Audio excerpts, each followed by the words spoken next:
Baik, Shalom Bapak Ibu Saudara. Minggu lalu kita sudah mempelajari firman Tuhan tentang rahasia Injil Kristus. Nah, kali ini kita akan membahas firman Tuhan tentang apa yang menyebabkan banyak orang masih sulit melihat kebenaran rahasia Injil yang menyelamatkan saat ini. Nah, untuk itu mari kita awali dengan membaca Kisah Para Rasul 15 ayat 1 sampai 12 ya. Kisah Para Rasul 15 ayat 1 sampai 12 ya. Demikian firman Tuhan.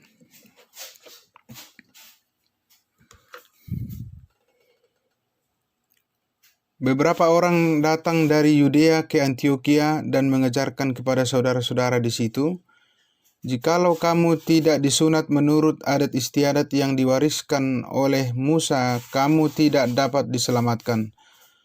Tetapi Paulus dan Barnabas dengan keras melawan dan membantah pendapat mereka itu. Akhirnya ditetapkan supaya Paulus dan Barnabas serta beberapa orang lain dari jemaat itu pergi kepada rasul-rasul dan penatua-penatua di Yerusalem untuk membicarakan soal itu. Mereka diantarkan oleh jemaat sampai keluar kota, lalu mereka berjalan melalui Fenisia dan Samaria, dan di tempat-tempat itu mereka menceritakan tentang pertobatan orang-orang yang tidak mengenal Allah. Hal itu sangat menggembirakan hati saudara-saudara di situ. Setibanya di Yerusalem, mereka disambut oleh jemaat dan oleh rasul-rasul dan penatua-penatua, lalu mereka menceritakan segala sesuatu yang Allah lakukan dengan perantaraan mereka. Tetapi beberapa orang dari golongan Farisi yang telah menjadi percaya datang dan berkata, "Orang-orang bukan Yahudi harus disunat dan diwajibkan untuk menuruti hukum Musa." Maka bersidanglah rasul-rasul dan penatua-penatua untuk membicarakan soal itu. Sesudah beberapa waktu lamanya berlangsung pertukaran pikiran mengenai soal itu, berdirilah Petrus dan berkata kepada mereka, "Hai saudara-saudara, kamu tahu bahwa sejak semula Allah memilih aku dari antara kamu supaya dengan perantaraan mulutku bangsa-bangsa lain mendengar berita Injil dan menjadi percaya. Dan Allah yang mengenal hati manusia telah menyatakan kehendaknya untuk menerima mereka, sebab Ia mengaruniakan Roh Kudus juga kepada mereka sama seperti kepada kita. Dan Ia sama sekali tidak mengadakan perbedaan antara kita dengan mereka, sesudah Ia menyucikan hati mereka oleh iman. Kalau demikian, mengapa kamu mau mencobai Allah dengan meletakkan pada tengkuk murid-murid itu suatu kuk yang tidak dapat dipikul, baik oleh nenek moyang kita maupun oleh kita sendiri? Sebaliknya, kita percaya bahwa oleh kasih karunia Tuhan Yesus Kristus kita akan beroleh keselamatan sama seperti mereka." Maka diamlah seluruh umat itu, lalu mereka mendengarkan Paulus dan Barnabas menceritakan segala tanda dan mujizat yang dilakukan Allah dengan perantaraan mereka di tengah-tengah bangsa-bangsa lain.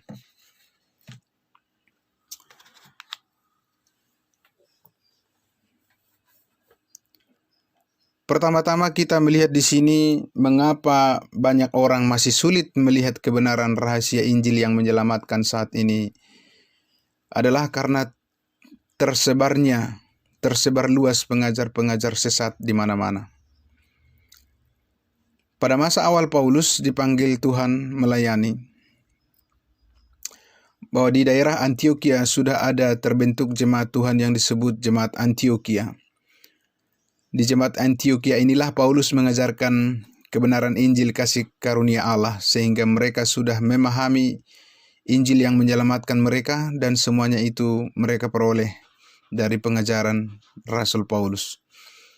Lalu tiba-tiba datanglah sekelompok orang yang berasal dari wilayah kota Yudea masuk ke Jemaat Antiokhia, lalu secara mengejutkan mereka mengajarkan ke jemaat kudus Tuhan di sana dan berkata, "Jikalau kamu tidak disunat menurut adat istiadat yang diwariskan oleh Musa, kamu tidak dapat diselamatkan. Tanpa disunat secara fisik, kamu tidak bisa masuk surga," kata mereka. Seandainya kata-kata seperti itu ada orang yang menyampaikan kepada Bapak Ibu Saudara, bagaimana respon saudara? Apa? Saudara harus disunat supaya masuk surga, tidak cukup hanya melalui iman? No, saya tidak menerima itu. Itu adalah bohong. Kita bisa counter pengajaran seperti itu apabila kita sudah kuat dalam pengajaran kasih karunia. Dan jika tidak kuat dalam pengajaran kasih karunia, kita juga tidak akan luput dari penyesatan yang tersebar luas saat ini. Namun sebelum kita lanjutkan membahas dampak dari pengajar-pengajar sesat yang mengatakan seseorang harus disunat dulu dan taat kepada hukum Taurat baru bisa masuk surga, maka perlu kita ketahui lebih dulu siapakah mereka kelompok orang-orang yang datang dari wilayah Yudea ke kota Antioquia ini. Orang-orang percayakah mereka atau bukan orang-orang percaya? Di ayatnya yang kelima, kita baca di ayat 5, dikatakan, tetapi beberapa orang dari golongan Farisi yang telah menjadi percaya datang dan berkata, orang-orang bukan Yahudi harus disunat dan diwajibkan untuk menuruti hukum Musa. Orang-orang Farisi yang telah menjadi percaya. Ternyata, Bapak Ibu Saudara-saudara, bukan hanya dari luar tetapi juga dari dalam sumber penyesatan bisa masuk ke kalangan persekutuan orang percaya. Sebab mereka ini adalah kelompok orang-orang Farisi yang percaya Tuhan Yesus, baik yang berasal dari Yerusalem maupun dari Yudea. Mereka inilah yang selalu mencoba memaksakan teori mereka sendiri, yaitu bahwa ketaatan kepada hukum Taurat adalah keharusan sebagai jalan keselamatan bagi kita orang-orang percaya, yaitu tubuh Kristus. Betapa berbahayanya orang-orang ini saat ini. Tetapi ketika kelompok mereka itu berhadapan dengan Rasul Paulus, apakah mereka berhasil meyakinkan Paulus dengan pandangan bahwa kewajiban bersunat dan ketaatan kepada hukum Taurat adalah sebagai keharusan jalan keselamatan bagi kita orang-orang percaya saat ini? No. Lihat di ayatnya yang kedua, ketegasan Paulus menolak keras mereka ini. Dikatakan di ayatnya yang kedua, dikatakan, tetapi Paulus dan Barnabas dengan keras melawan dan membantah pendapat mereka itu. Akhirnya ditetapkan supaya Paulus dan Barnabas serta beberapa orang lain dan jemaat itu pergi kepada rasul-rasul dan penatua-penatua di Yerusalem untuk membicarakan soal itu. Paulus dan Barnabas dengan keras melawan dan membantah pendapat mereka itu. Nah, Paulus dan Barnabas dengan keras melawan dan membantah teori yang mereka bangun. Teori seperti apa? Yaitu keharusan bersunat dan ketaatan kepada hukum Taurat sebagai jalan keselamatan bagi kita orang-orang percaya saat ini. Paulus sangat melawan pengajaran bentuk seperti itu. Kenapa harus dengan keras Paulus melawan dan membantah teori yang mereka bangun seperti itu? Mari kita lihat dulu di dalam Efesus pasal 5. Efesus pasal 5 ayatnya yang ke-15 dan 16. Demikian firman Tuhan. Efesus pasal 2 ayat 15 dan 16. Sebab dengan matinya sebagai manusia, ia telah membatalkan hukum Taurat dengan segala perintah dan ketentuannya, untuk menciptakan keduanya menjadi satu manusia baru di dalam dirinya, dan dengan itu mengadakan damai sejahtera, dan untuk memperdamaikan keduanya di dalam satu tubuh dengan Allah oleh salib, dengan melenyapkan perseteruan pada salib itu. Jadi karena sesuai dengan kebenaran program Injil Allah saat ini, ialah bahwa kita sebagai jemaat atau gereja tubuh Kristus sama sekali tidak lagi berada di bawah tuntunan hukum Taurat. Kita tidak bersentuhan sama sekali dengan perintah-perintah hukum Musa. Kita tidak perlu mengambil bagian dalam hukum Taurat. Sebab hukum sunat dan hukum Taurat adalah dari awal mulanya ditujukan menjadi dasar ketaatan iman bagi sebuah bangsa, yakni bangsa Israel, bukan dasar ketaatan bagi gereja tubuh Kristus saat ini. Nah, kenapa kelompok Farisi yang percaya Tuhan Yesus harus datang ke jemaat Antioquia untuk mengajarkan teori mereka bahwa keharusan bersunat dan ketaatan kepada hukum Taurat sebagai jalan keselamatan bagi kita orang-orang percaya saat ini. Karena mereka masih berpikir bahwa program dan rencana Allah masih fokus kepada bangsa Israel saat ini. Sehingga ketaatan kepada hukum Taurat dan hukum sunat dan hukum Taurat sebagai bagian integral atau yang tidak terpisahkan dari kehidupan bangsa Israel, mereka anggap juga harus diteruskan kepada bangsa-bangsa lain. Entah itu secara sengaja mereka lakukan atau karena kebodohan yang masih melekat pada mereka, tetapi faktanya Rasul Paulus menolak dengan tegas dan bahkan dengan sikap yang sangat keras bahwa pengajaran seperti itu keliru total. Dengan kata lain, pandangan atau keyakinan bahwa perbuatan-perbuatan baik adalah harus ditambahkan sebagai syarat untuk keselamatan masuk surga. Itu adalah benar-benar teori manusia saat ini, bukan ajaran Alkitab. Maka kita pun harus menolaknya dengan tegas. Bahwa saat ini di zaman anugerah atau zaman kasih karunia di mana kita sedang hidup, keselamatan masuk surga saat ini diperoleh setiap orang yang percaya adalah benar-benar semata-mata hanya melalui iman. Sekali lagi, cukup hanya dengan iman kepada Kristus Yesus yang telah mati dan bangkit, mengampuni segala dosa kita sekali untuk selama-lamanya. Tidak boleh ditambahkan dengan apapun. Nah, rupanya jemaat lokal di Antioquia belum merasa puas jika hanya mereka yang mengetahui rencana Allah tentang kebenaran Injil kasih karunia Allah saat ini, yaitu cara keselamatan bagi bangsa-bangsa lain yang tergabung dalam tubuh Kristus yang cukup hanya dengan iman. Sehingga perlu mereka mengutus Paulus dan Barnabas untuk sampai ke Yerusalem sebagai pusat dari pemberitaan Injil kerajaan dan tempat berkumpulnya 12 Rasul Yesus, yaitu Petrus, Yohanes, dan sebagainya. Sehingga Paulus harus mengadakan persidangan dengan pimpinan-pimpinan tertinggi dalam jemaat gereja di sana untuk menjelaskan keotentikan atau keabsahan dari kebenaran Injil kasih karunia yang Tuhan percayakan kepada dan melalui Rasul Paulus. Dan di ayat 3 dan ayat 4 kita baca, mereka diantarkan oleh jemaat sampai keluar kota, lalu mereka berjalan melalui Fenisia dan Samaria, dan di tempat-tempat itu mereka menceritakan tentang pertobatan orang-orang yang tidak mengenal Allah. Hal itu sangat menggembirakan hati saudara-saudara di situ. Setibanya di Yerusalem, mereka disambut oleh jemaat dan oleh rasul-rasul dan penatua-penatua, lalu mereka menceritakan segala sesuatu yang Allah lakukan dengan perantaraan mereka. Dikatakan di ayatnya yang keempat, lalu mereka menceritakan segala sesuatu yang Allah lakukan dengan perantaraan mereka. Ya. Paulus membentangkan kebenaran Injil kasih karunia Allah atau Injil anugerah kepada semua orang yang hadir dalam persidangan jemaat kerajaan di Yerusalem. Lalu apa kira-kira yang dijelaskan oleh Paulus kepada Petrus, Yohanes, Yakobus, dan kepada semua orang Israel yang hadir dalam sidang besar saat itu?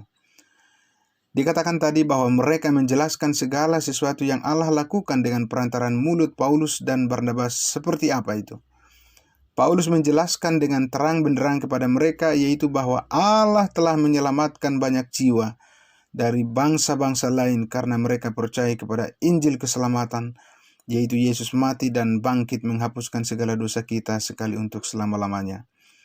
Apakah Petrus, Yohanes, Yakobus sudah tahu dan mempercayai berita yang demikian sebagai jalan keselamatan bagi mereka orang Israel? No. Apakah Petrus, Yohanes, Yakobus, dan orang-orang Israel mempercayai keselamatan masuk surga hanya melalui iman? No. Apakah orang Israel mempercayai keselamatan masuk surga tanpa ketaatan kepada hukum Taurat? No.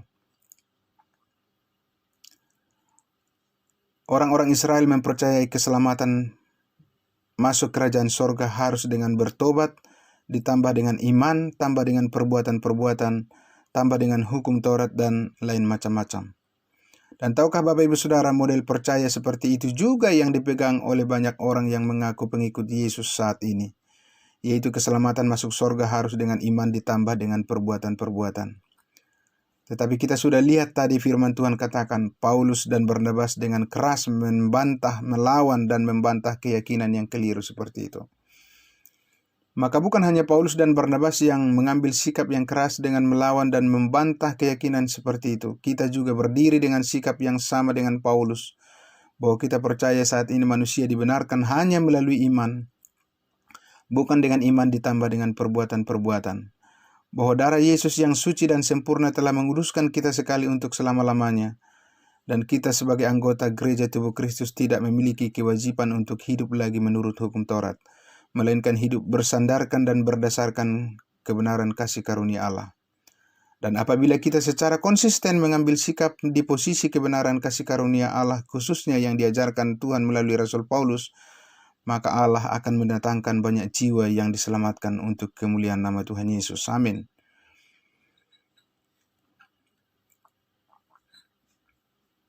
Nah, Bapak Ibu Saudara, apa respon dari Petrus setelah mendengarkan penjelasan dari Rasul Paulus tentang kebenaran Injil kasih karunia Allah ini? Kita baca di ayat 7-10 dikatakan demikian. Sesudah beberapa waktu lamanya berlangsung pertukaran pikiran mengenai soal itu, berdirilah Petrus dan berkata kepada mereka, "Hai saudara-saudara, kamu tahu bahwa telah sejak semula Allah memilih aku dari antara kamu supaya dengan perantaraan mulutku bangsa-bangsa lain dengan mendengar berita Injil dan menjadi percaya.